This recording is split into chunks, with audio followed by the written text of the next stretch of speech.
Hello दोस्तों, कैसे हैं आप लोग। आई होप आप सभी अच्छे होंगे। देखिए, थंबनेल और टाइटल देखकर आपको पता लग ही गया होगा कि आज की वीडियो का टॉपिक क्या है।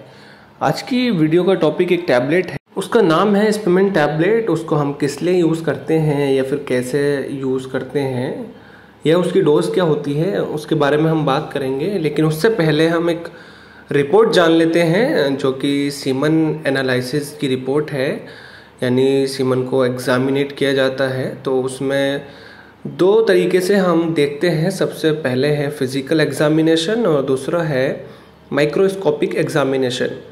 फिज़िकल एग्जामिनेशन में हम क्या देखते हैं, टाइम ऑफ स्पेसिमेन, मतलब इस जो हमने सैंपल लिया है सीमेन का उसका टाइम क्या था।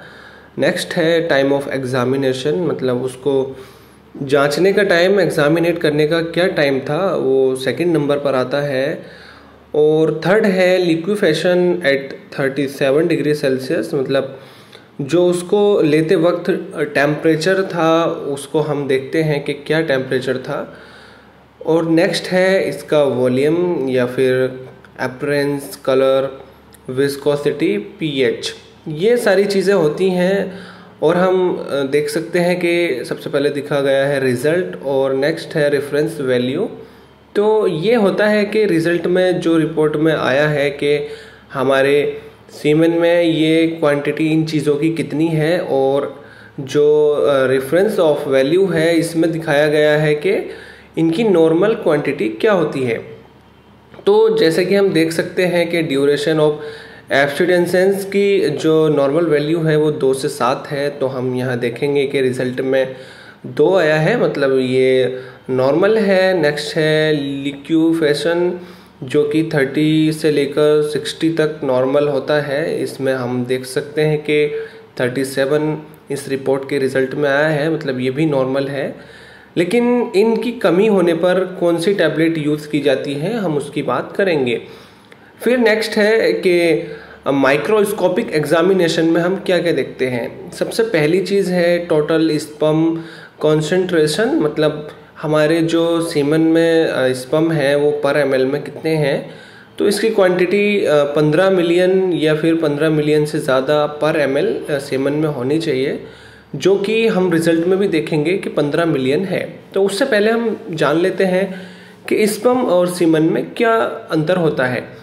देखिए, स्पर्म कुछ इस तरीके का एक दिखता है जो कि एक लिक्विड के साथ होता है। तो अगर हम लिक्विड को अलग कर दें और स्पर्म को अलग कर दें तो उसको हम स्पर्म इस तरीके का देखेंगे, लेकिन इन दोनों को मिलके जो बनता है वो सीमन कहलाता है। नेक्स्ट है परसेंटेज मोटिलिटी, ये भी रिजल्ट में 60 आई है, जो कि 50 से ऊपर ही होनी चाहिए, मतलब ये भी नॉर्मल है। यहाँ पे हम देखते हैं कि पस सेल्स, रेड ब्लड सेल्स और एपिथेलियल सेल्स, मतलब हमारे सीमेन में कोई पस सेल्स यानी WBC तो नहीं जा रही हैं, या फिर रेड ब्लड सेल्स यानी खून की मात्रा तो नहीं है, रेड ब्लड सेल्स तो नहीं है।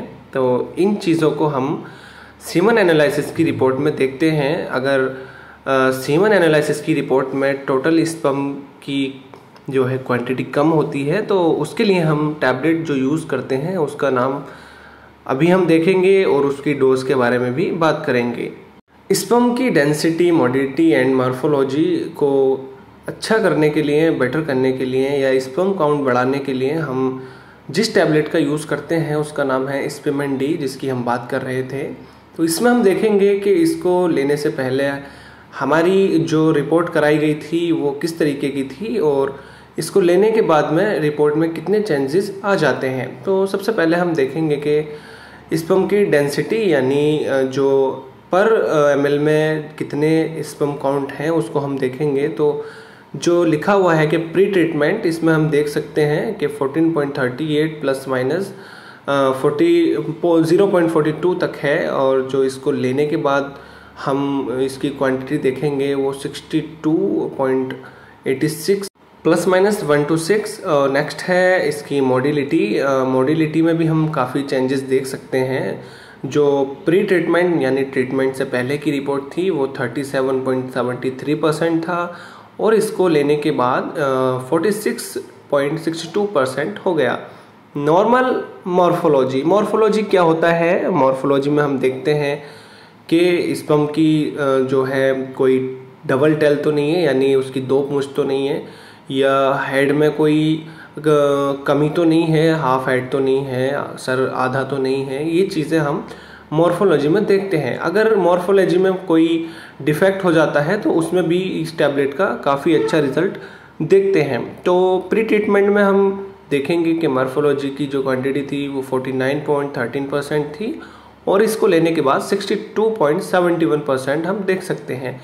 ये जो पीरियड है, इसका जो रिज़ल्ट आया है, इसके कोर्स को 3 महीने तक चलाया जाता है, जिसके बाद रिपोर्ट में काफ़ी अच्छे चेंजेस आते हैं और इसका काफ़ी अच्छा रिज़ल्ट देखा जाता है।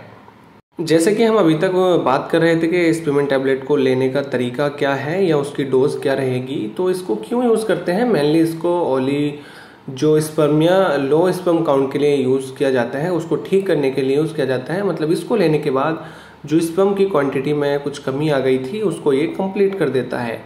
तो इसकी जो डोज है वो उसको 2 टैबलेट बीडी यानी खाना खाने से पहले या खाना खाने के बाद सुबह और शाम 2 टैबलेट्स लेनी होती है, जिसको हम दूध से भी ले सकते हैं या फिर पानी से भी ले सकते हैं। और स्पीमेंट डीएस डबल स्ट्रेंथ होती है इसमें, जिसकी डोज है 1 टैबलेट। मतलब अगर स्पीमेंट खाली एक स्पीमेंट नेम से है तो उसको हम 2 टैबलेट तक सुबह शाम ले सकते हैं, लेकिन अगर वही टैबलेट स्पीमेंट डीएस यानी डबल स्ट्रेंथ के साथ है तो उसकी डोज 1 टैबलेट सुबह शाम यानी बीडी रहेगी। उसको भी हम दूध या पानी से ले सकते हैं। लेकिन कोई भी टैबलेट हो तो अपनी डॉक्टर की परमिशन और डॉक्टर की कंसल्ट के बिना कभी भी यूज़ नहीं करें, क्योंकि हर किसी की बॉडी की बीमारी परेशानियां डिफरेंट होती हैं, तो उसके लिए दवाई और उसकी डोज भी अलग रखी जाती है। तो खुद से कोई भी वीडियो देखकर दवाई नहीं लें, क्योंकि वीडियो सिर्फ नॉलेज के लिए बनाई जाती हैं। स्टडी के अकॉर्डिंग इसको 3 महीने तक यूज़ कराया जाता है, लेकिन हर किसी की रिपोर्ट्स अलग होती हैं, किसमें कितनी कमी है कितनी ज़्यादा है, उसका जो फैसला होता है रिपोर्ट देखने के बाद ही होता है, और उसके बाद ही डिसाइड किया जाता है कि कौन सी टैबलेट उसके लिए बेटर है या क्या डोज रहेगी या उसको कैसे लेनी चाहिए। तो खुद से कोई भी गोली, टैबलेट, मेडिसिन, दवाई यूज़ नहीं करें। सबसे पहले अपने डॉक्टर से कंसल्ट करें, क्योंकि एक छोटी सी गोली भी जानलेवा हो सकती है। तो ये वीडियोस खाली नॉलेज के लिए होती हैं। तो अगर आपको किसी भी टैबलेट को लेना है या किसी दवाई को लेना है तो सबसे पहले अपने डॉक्टर से कंसल्ट करें, तभी कोई फैसला लें। तो आज की वीडियो यहीं तक थी, मिलते हैं नेक्स्ट वीडियो में बहुत जल्द। Sorry for all mistakes. अगर वीडियो पसंद आई हो तो वीडियो को लाइक करें और ऐसे ही वीडियोस के लिए चैनल को सब्सक्राइब करें। Thank you, thanks for watching.